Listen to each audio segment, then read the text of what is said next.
సోదరులకు నమస్కారం. ఈరోజు మనం మహబూబాబాద్ జిల్లా కొర్రి మండలం తిర్లాపురం విలేజ్కి వచ్చినాం. వెంకన్న గారు మనకు క్యాస్పెన్ సీడ్స్ మనస్వినిగా సాగు చేశారు. ఎట్లుందండి వెరైటీ? బాగుందండి. ఎంత విస్తీర్ణాలు సాగు చేశారు? ఎకరం 5 గుంటలు 10 గుంటలు ఉంటుందండి. 40 క్వింటాల వరకు వస్తుంది. 40 క్వింటాల వరకు వస్తుంది. కింది నుంచి గుబ్బ రాలేదు, నల్లి కూడా రాలేదు. నల్లి కూడా తట్టుకుంది. ఇది నల్లి కూడా రాలేదు. ఫస్ట్ మామూలు మందులు పెట్టిన తర్వాత 2-3 సార్లు పెద్ద మందులు స్ప్రే చేశాను. ఇప్పటివరకు అయితే 30-35 నుంచి 40 క్వింటాల వరకు టార్గెట్ ఉంది. ఇది మళ్ళీ కూడా కాసేటట్టుగానే ఉన్నది. ఇంకో స్టెప్ వచ్చి ఇంకోసారి కూడా కాపు వస్తుంది, కాసేటట్టుగానే ఉన్నది. సో రైతు చాలా సంతోషంగా ఉండు. చూడండి, మీరు కూడా అక్కడ గమనించండి, పై వరకు వచ్చింది కాయ. రైతు చాలా హ్యాపీగా ఉండు.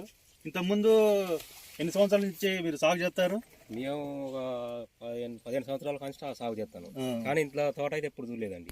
ఇంత స్పీడ్ ఇట్లా తెచ్చిపెట్టి కాపు అయితే ఇట్లా ఎప్పుడు రాలేదు. ఇది బాగా వచ్చింది, నాకు నచ్చింది.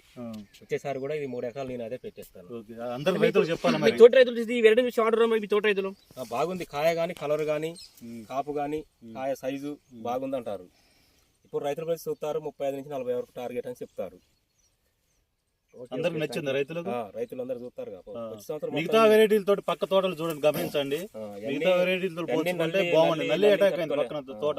ఒకసారి నల్లి తట్టుకోలేకపోయింది అదంతా తోట. చూడండి ఒకసారి ఎట్లా ఉంది వెరైటీ. ఇది 2 తోటల మధ్యన కూడా తట్టుకొని ఆగింది. ఆ పక్క చెనక నల్లి ఉంది, ఇటు పక్క నల్లి ఉంది. తోట గమనించండి మీరు. రెండింటి మధ్యన ఆగింది. ఇది బాగా కాపు వచ్చింది. ఎక్కువ పెట్టుబడి తోటి ఎక్కువ దిగుబడి వచ్చింది. మనస్విని స్పీడ్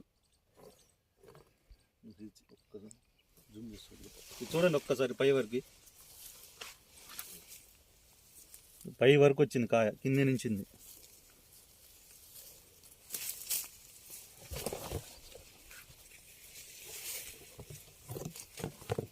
హ్యాపీగా ఉన్నావా నువ్వు? హ్యాపీ అన్న. వచ్చేసారి మరి రేపిస్తావా? ఎంతమంది తోటి రైతులకు చెప్పాలి? చెప్తా, అందరు చూసిరు. ఊళ్ళో కూడా చాలా మంది చూసిరు. ఇది నెంబర్ 1 ఇత్తనం అంటారు, చాలా మంది పెడతారు వచ్చేసారి. ఓకే, థ్యాంక్ యూ, ధన్యవాదాలు. మీ యొక్క అమూల్యమైన టైం చాలా సంతోషం, ధన్యవాదాలు.